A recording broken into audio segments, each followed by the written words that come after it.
Thank you so much for talking to us. Of course. So obviously the setting of Schenectady was really important because you filmed there and the name of the movie itself. Why do you think that place fits so well with your themes of legacy and fatherhood?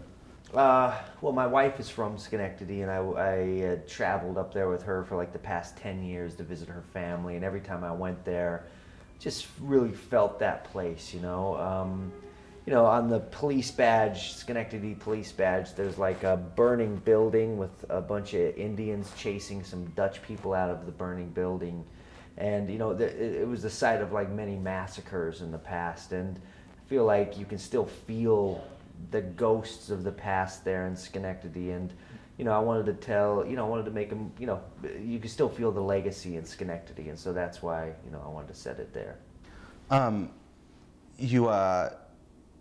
Your first movie, or not first, but the Blue Valentine, your last movie, has a real split between a male and female character. And this movie has strong female characters, but they're not necessarily as present as the father-son relationships. And so why did you choose a more masculine tone for talking about legacy and how we pass things on? Well, my first film, Brother Tide, was about brothers, and I make films about family. So Brother Tide's about brothers. Blue Valentine's about husbands and wives, and Pines is about fathers and sons. And it's just, the themes of the movie. It's like it was more of a masculine-based film. The mothers are still very important, of course, in The Place Beyond the Pines. But my central point of my story was the male characters and just kind of that male legacy. That was the focus of this film.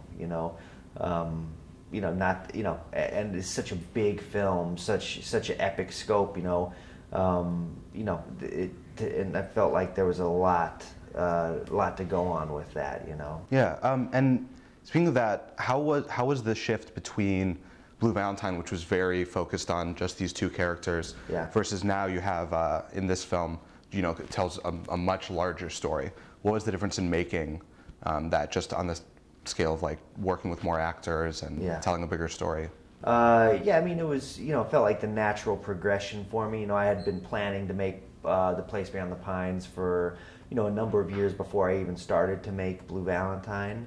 Blue Valentine is a story of love, which we all have a reference for, and it was very much told under the microscope, you know what I mean? Two people under a microscope. This film has a bigger canvas, there's 56 speaking roles, I think, in this film, and it takes place over 2 generations over the course of 15 years, 3 main stories. And it was just what I felt had to be next. I always saw Blue Valentine as a duet, and I felt like this film was always a triptych. So I felt like mathematically it was the next logical step.